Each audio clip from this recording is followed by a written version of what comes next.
আসসালামু আলাইকুম রহমতুল্লাহি ওবারাকাতুহু। আলহামদুলিল্লাহ, ইন্নাল হামদালিল্লাহি ওয়াহদা, ওয়াসসালাতু ওয়াসসালামু আলা মান লা নাবিয়্যা বা'দা, আম্মা বা'দ। প্রিয় বন্ধুগণ, এমন একটি ইবাদতের নাম বলুন যে ইবাদতটি যদি আপনি পালন না করেন তাহলে আপনি কাফের হয়ে যাওয়ার সম্ভাবনা রয়েছে। জি হ্যাঁ, আমি সালাত আদায় করার কথাই বলছি।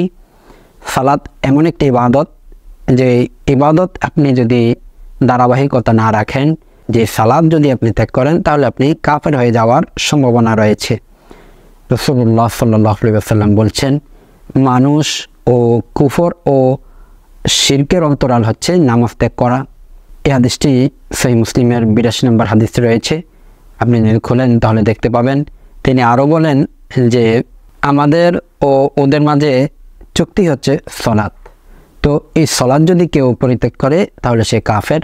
হাদিসটি রয়েছে সুনানে তিরমিজি 2621 নম্বর হাদিস, সুনানে আবু দাউদের 1079 নম্বর হাদিস। এই হাদিসগুলিকে আল্লামা নাসিরউদ্দিন আলবানী রাহিমাহুল্লাহ সহিহ বলেছেন।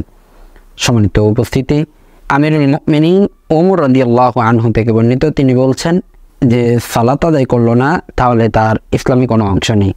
হাদিসটি রয়েছে বাইহাকিতে, এছাড়াও রয়েছে সহিহ আত-তারগিবে 574 নম্বর হাদিস। এছাড়া আবু দারদা রাদিয়াল্লাহু আনহু থেকে বর্ণিত, তিনিও বলছেন যে সালাত আদায় করেনি তার ঈমান নেই। এছাড়াও ইবনে মাসউদ রাদিয়াল্লাহু আনহু থেকে বর্ণিত, তিনি বলছেন যে সালাত আদায় করেনি তার দ্বীন নেই। এটা রয়েছে সহিহ আত-তারগিবে 574 নম্বর হাদিস। প্রিয় বন্ধুগণ, সালাত এমন একটি আশ্চর্য ইবাদত, এই সালাতটুকু আপনি ত্যাগ করেন এবং ত্যাগ করার মধ্যে অব্যাহত থাকেন তাহলে হয়তো আপনি কুফরি করলেন এবং কাফের হয়ে যাওয়ার সম্ভাবনা রয়েছে। আল্লাহ সুবহানাহু ওয়া তাআলা আমাদেরকে হেফাজত করুক এবং 5 ওয়াক্ত সালাত জামাতের সাথে আদায় করার তৌফিক দান করুক। আল্লাহুম্মা আমিন। সুবহানাকা আল্লাহুম্মা ওয়া বিহামদিক, আশহাদু আল লা ইলাহা ইল্লা আনতা, আস্তাগফিরুকা ওয়া আতুবু ইলাইক। আসসালামু আলাইকুম ওয়া রাহমাতুল্লাহি ওয়া বারাকাতুহু।